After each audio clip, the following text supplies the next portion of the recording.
Le doy la bienvenida. Hoy es lunes de la novena semana del tiempo ordinario. Suplicamos la intercesión en la memoria obligatoria de San Bonifacio, obispo y mártir.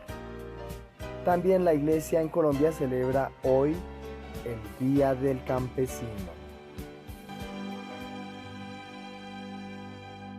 Centenares de germanos se disponían ese 21 de abril del año 723 a celebrar alrededor del roble de Odín el solsticio de invierno, o sea, el día más corto del año y la noche más larga, ritual que incluía sacrificios humanos.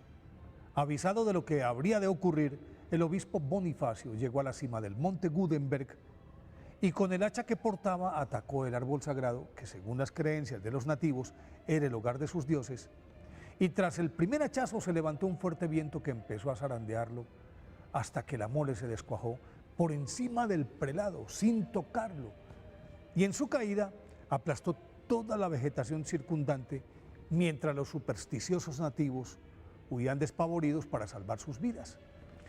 Solo se salvó un abeto, que es de la familia de los pinos, al que en su desplome el gigantesco roble le sacudió la nieve y quedó más verde y lozano que nunca, ante lo cual San Bonifacio le recordó que este árbol simboliza la eternidad porque mantiene su color verde en invierno, y por lo tanto nos recuerda de manera figurada que Cristo también permanece invariable e inmutable en nuestros corazones, y desde entonces al abeto se le conoce como el árbol de Navidad. Inmediatamente los germanos se convirtieron, fueron bautizados y con la madera del roble le ayudaron a San Bonifacio a construir en el mismo sitio una iglesia en honor de San Pedro. Winfrid, nacido en el condado de Wessex, Inglaterra, en el año 680, escuchó a unos monjes hablando de su vida monacal mientras pernoctaban en su casa y pidió permiso para vivir en el monasterio de Exeter, y ante su persistencia, sus padres le otorgaron licencia cuando contaba 7 años. Desde su ingreso se distinguió por su aguda inteligencia y a los 14 fue enviado al convento de Nursling, en donde completó sus estudios de humanística, sagradas escrituras, dogmática y teología, y por eso, antes de cumplir los 18 años, fue nombrado director de la escuela de novicios, cargo que ejerció con probidad y eficiencia, pero su verdadera vocación eran las misiones. Después de recibir la ordenación sacerdotal, tuvo que esperar porque las condiciones no estaban dadas. Cuando las circunstancias cambiaron, se presentó ante el Papa San Gregorio II, quien luego de conocer sus méritos, le cambió su nombre por el de Bonifacio y lo envió a evangelizar. 3 años después, en el 722, el Papa, maravillado por su labor, lo nombró obispo de Alemania y con una recomendación suya, obtuvo la protección de Carlos Martel, que gobernaba Francia, y así pudo moverse libremente y empezó una colosal evangelización con la ayuda de monjes que trajo de Inglaterra.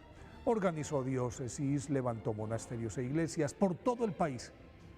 Y en el 731, el nuevo Papa Gregorio III le confirió el palio arzobispal y el siguiente pontífice, Zacarías, le otorgó a San Bonifacio el título de primado y legado apostólico de Alemania y Francia, lo que le permitió limpiar a la iglesia francesa de curas venales y obispos que posaban de señores feudales.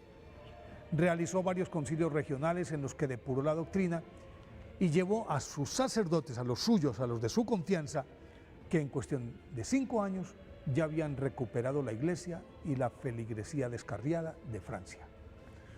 Cuando bordeaba los 80 años, San Bonifacio pidió permiso para retirarse y, obtenida su licencia, volvió a predicar como cura de pueblo en Dokkum, actual Holanda.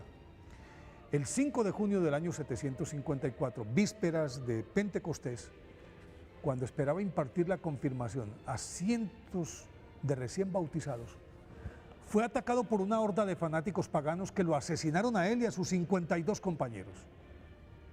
Con razón, San Bonifacio es considerado como el mayor evangelizador de Europa en la Edad Media y es el santo patrono de Alemania, y también se le conoce como apóstol de Alemania. Por eso hoy, día de su festividad, pidámosle a San Bonifacio que nos dé bríos para difundir el mensaje de Cristo.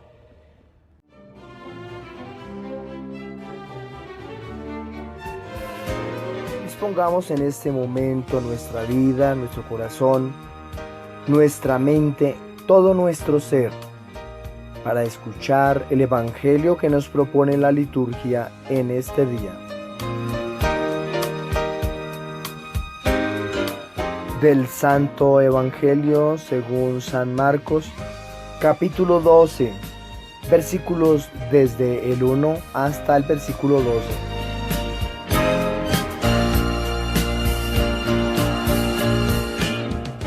En aquel tiempo, Jesús se puso a hablar en parábolas a los sumos sacerdotes, a los letrados y a los senadores.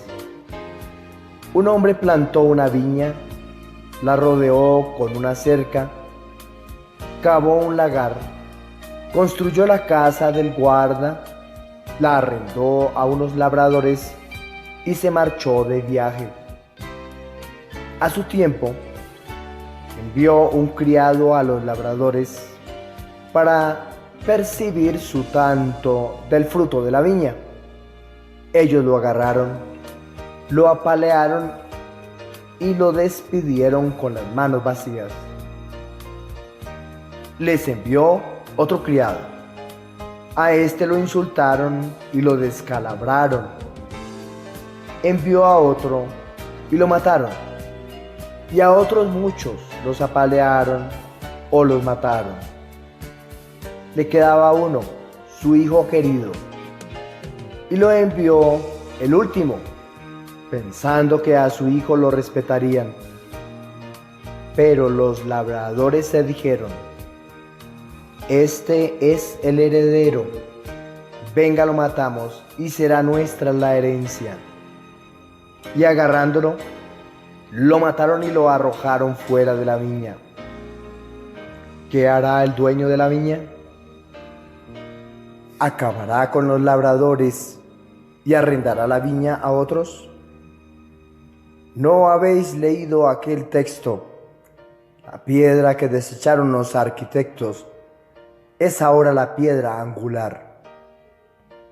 Es el Señor quien lo ha hecho. Ha sido un milagro patente. Intentaron echarle mano, pero veían que la parábola iba por ellos.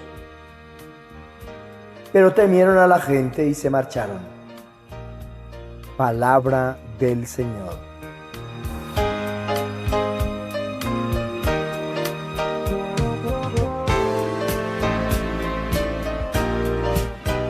Nuestra reflexión para el día de hoy.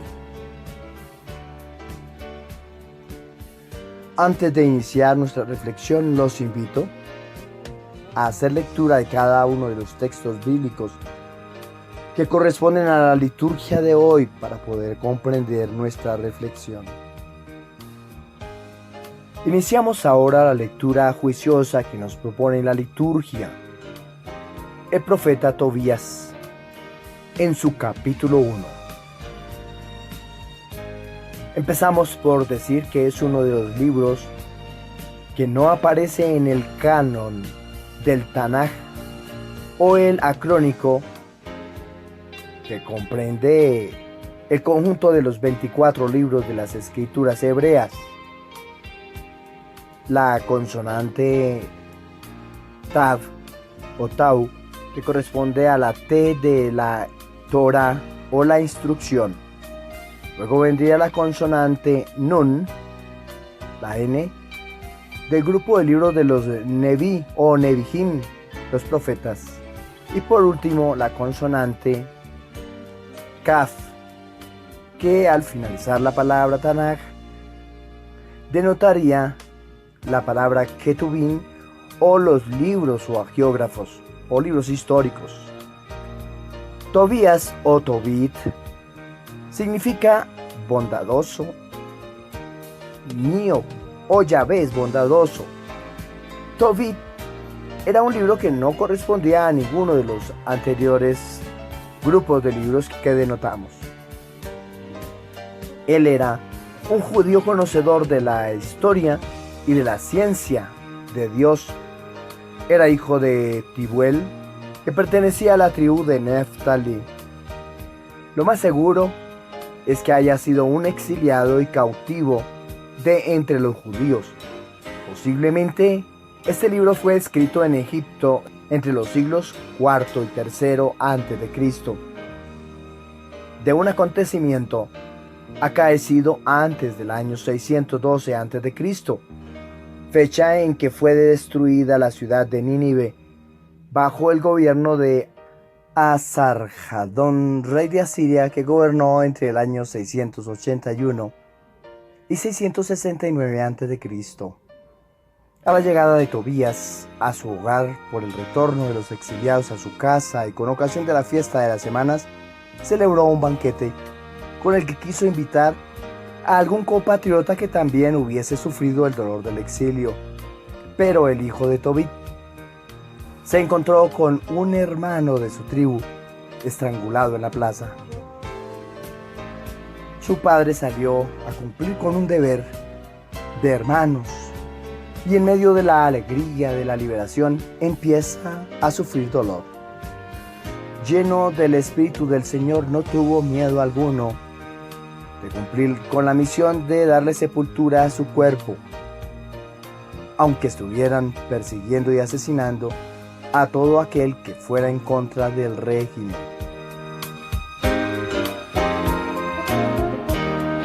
Ante esta propuesta, vamos a reflexionar el Salmo 11.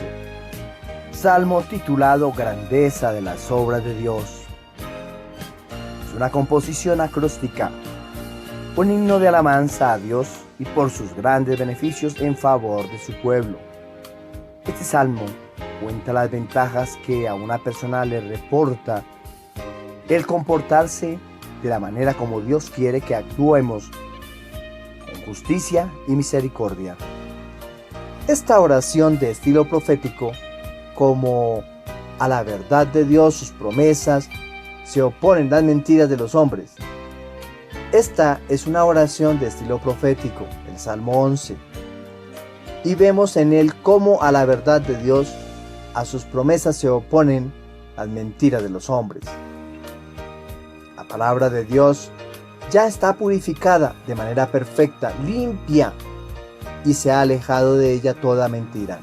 Este salmo es una oración pidiendo ayuda en contra de los malos. El salmista ruega ayuda de Dios porque no había nadie entre los hombres en quien se atreviera a confiar. El salmista descubre un mundo mentiroso en quien no se puede confiar. Este salmo da buenos pensamientos para los malos tiempos. Un hombre puede consolarse con tales meditaciones y oraciones. En el salmo se pregunta a los hijos del mundo, ¿qué hace que los tiempos sean malos? Su respuesta: la escasez de dinero, el deterioro del comercio y las desolaciones de la guerra. Esto hace que los tiempos sean malos. Pero la Escritura radica lo malo de los tiempos en causas de otra naturaleza. Vendrán tiempos peligrosos porque el pecado abundará. Y David se queja de esto. Cuando la piedad se deteriora, los tiempos son realmente malos. El que hizo la boca del hombre lo llamará a rendir cuenta por sus palabras orgullosas, hipócritas y hasta inútiles. Cuando el pobre y el necesitado son oprimidos, entonces son muy malos los tiempos. Dios mismo se fija de la opresión del pobre y los suspiros de los necesitados. Cuando abunda la maldad y es tolerada por los que están en autoridad, entonces los tiempos son muy malos. Véase qué cosas buenas se nos proporcionan aquí para estos malos tiempos. No podemos decir para qué tiempos hemos sido reservados. Primero, tenemos un Dios al cual acudir, del cual podemos pedir y esperar el arreglo de todas nuestras molestias. Segundo, ciertamente Dios apartará su mirada de los malos, es decir, de los hombres falsos y de los orgullosos. Y por último, Dios obrará la liberación de su pueblo, el que se siente oprimido y el que clama a Dios porque ha perdido la libertad. La ayuda de Dios es dada en el tiempo más oportuno. Aunque los hombres sean infieles, Dios es fiel. Aunque ellos no son confiables, Dios lo es. La preciosidad de la palabra de Dios se compara con la plata refinada al grado más elevado. Cuántas y muchas pruebas se han dado de su poder y de su verdad. Dios salvará a su remanente elegido, por malos que sean los tiempos. En la medida que haya mundo, habrá una generación de hombres orgullosos y malos, pero todo el pueblo de Dios está en las manos de Cristo, nuestro Salvador. Ahí están a salvo, porque nadie los puede sacar de ahí, estando edificados en Él, que es la roca. Ellos están seguros a pesar de que la tentación y persecución vengan con tantas y más fuerzas sobre ellos. La propuesta del Evangelio. El Evangelio propuesto para el día de hoy es un relato dirigido a los sumos sacerdotes, escribas y ancianos. Para comprender la parábola debemos entender que el dueño de la viña es Dios. La viña es Israel. El lagar es el lugar en donde se pisa la uva para extraer su jugo. Alquila la viña a unos trabajadores para que la administren. A ellos va dirigida esta parábola, cuya misión de ellos es alimentar la vida espiritual de la viña o del pueblo de Israel. Estos son los dirigentes, los principales cultivadores espirituales de la misma. Los siervos que envían a su viña para recoger los frutos de aquella etapa y acelerar la fructificación del cultivo son los profetas. Basta recordar a Elías, injuriado por Jezabel. Isaías, según la tradición judía, fue aserrado. Jeremías lapidado en Egipto. Miqueas aprisionado por Acab. Zacarías apedreado por orden del rey Joás. El Bautista decapitado por orden de Antipas. Y por último, cuando el dueño envió a su hijo, lo mataron. En este caso, Jesús, piedra, base de la construcción del reino, que también fue rechazada por los dirigentes espirituales de Israel o los constructores de la fe en Yahvé.